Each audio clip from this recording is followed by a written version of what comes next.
prebacili na ovaj današnji datum. I posle svete mise imat ćemo piknik, to jest ručak za sve. Svi ste pozvani na ručak.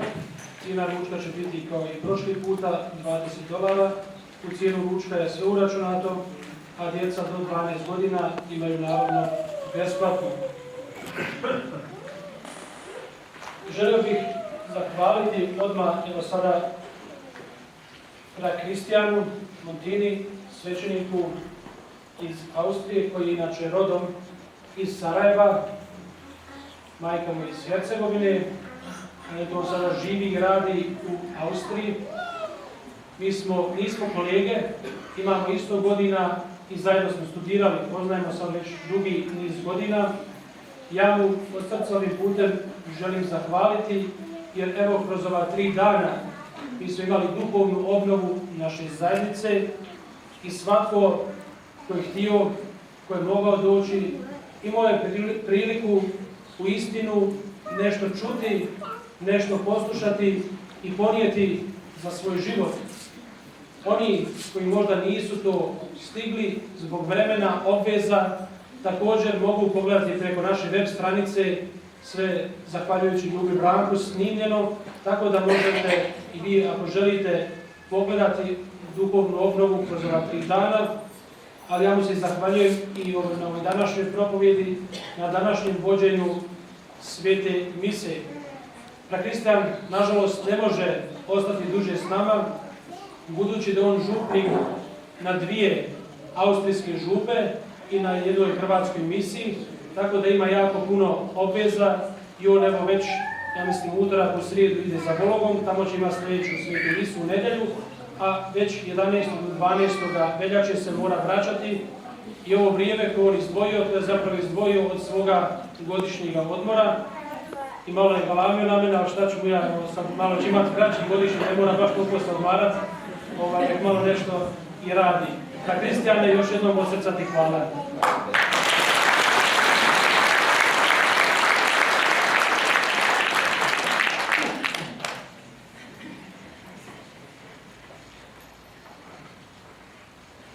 Želim se zahvaliti Hrvatskom društvu žena, Kambera i Fimbijan na organizaciji, također našem crkvenom odboru koji uvijek sve organiziraju, ali isto tako i organiziraju i rade.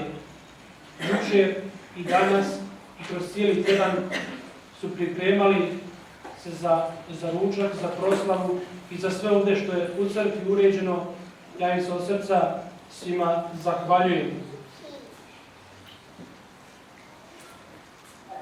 Želim se zahvaliti i djeci iz plesne skupine Kroacija, koji su istinu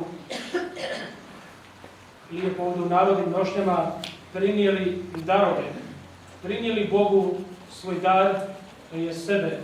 Ja im od srca zahvaljujem i njima i njihovim roditeljima. A posebno zahvaljujem mi i Leoni, Soldo, koji su evo i gdje jako lijepo senke, gdje jako lijepo otpjevale pjesmu i vidite da i djeca mogu sudjelovati u liturgiji, da i mladi mogu sudjelovati u svetoj misiji na razne moguće načine. Zato, dragi roditelji, drage bake i didovi, potičite svoju djecu, potičite ih da uče svoj jezik. Jer jedna latinska izreka, poslovica kaže: koliko jezika znaš, toliko ljudi vrijediš.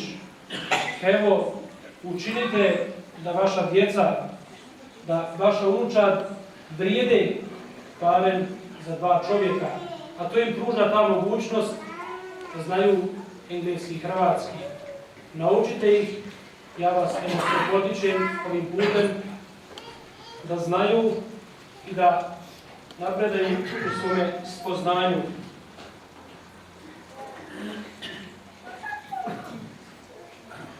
Jedna važna obavijest, a to je da mi započinjemo već u sljedeću nedjelju sa vjeronaukom za prvopričasnike. Vjeronauk će biti sljedeće nedelje, 10. veljače, ovdje u našoj crkvi poslije svete mise.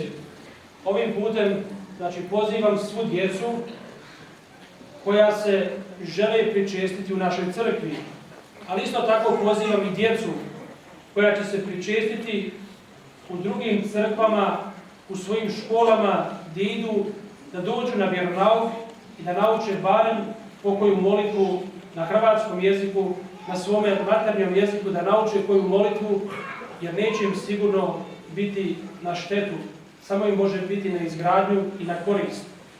I također, ne samo djeca koja su se pričest, također mogu i oni koji su godinu, dvije mlađi ili godinu, dvije stariji. Ako vozite jedno dijete, ako su razlika 2-3 godine, poveste ih zajedno na vjeronauk, ne može im nikako naškoditi.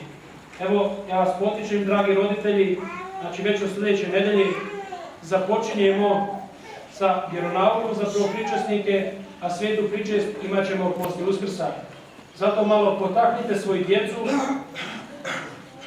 Nije to ništa, neće to biti ništa puno, to će biti malo kratko, ali barem da nauče pokoju molitvu i da mogu odgovarati pokoju riječ svojim bakama i svojim didama.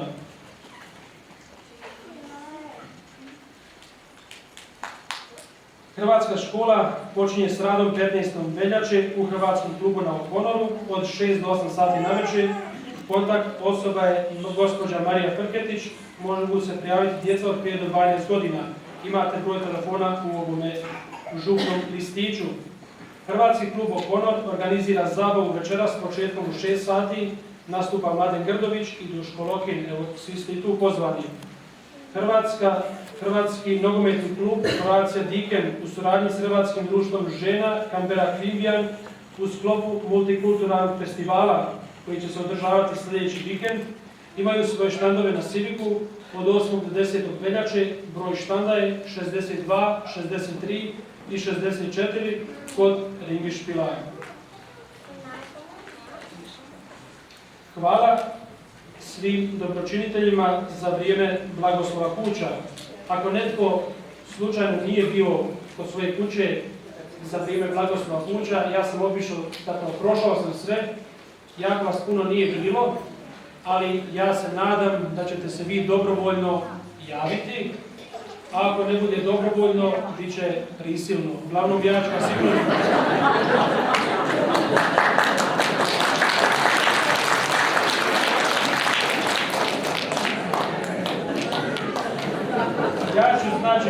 Ja ću kod sviju sigurno doći, zato je bolje da vas ja ne iznenačujem nego da vi me sami pozovete. Neki su se već prijavili, ja se ispričavam što nisam stigao obići, uvijek mi je malo nezgodno kad ih vidim, onda kažu malo meni bude negodno, ali ja ću svakako nastojati sljedeći tjedan. Ovaj tjedan sada sljedeći neću, možda zato što je Kristijan tu, ali onaj tamo tjedan iza 11. znači bit će mogućnost za blagoslov opet. Za kruh Svetog Ante dali su Ante Cvitanović $50, Šime i Radmila Šešelja $100. Za piknik Stanko i Viki Soldo 100, Nevenka i Tomislav Maričić 100, Toni Krajcer 100, Dragica Tomljenović 50, Ante i Marija Perić 100, Ante Gnjeć 100, Ivan Grbovac 100, Drago Rezo 100, Mile Eljuga 100, Ivica i Kanta Tomičić 100, plus oltarnik, obitelj Novaković 100, Drago i Tereza Gavran 100, Mile i Kalemezina 100, Šime Franjić 220, Elza Grgić kavu i sve potrebštine. Želim se zahvaliti također domaćicama, slučajno sam tamo ušao u kuhinju prije svete mise, vidio sam da je jako puno kolača, ali isto tako želim se zahvaliti i mladim djevojkama koje su napravile kolače, jer znam da ima i takvih i to sam slučajno saznao, ali u razgovoru svašta čovjek čuje i ono što želi i ne želi i ja im uistinu im putem zahvaljujem od svega srca, evo što su se potrudile i što su odvojile malo svoga slobodnog vremena, možda nisu sinoć uspjeli ni izaći, ali evo napravili su kolače za naš ručak i za našu zajednicu.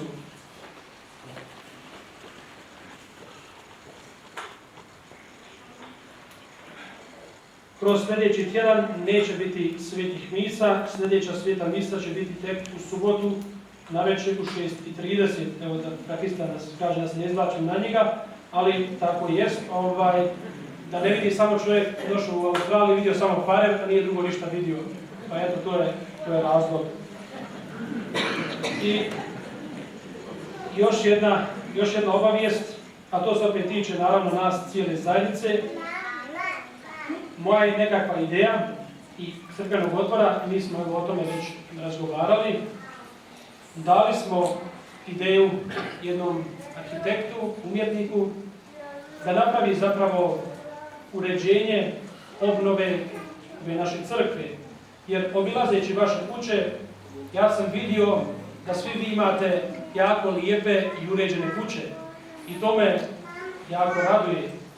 Ali mislim da ova naša kuća ovdje najneuređenija od svih kuća koji sam ja obišao.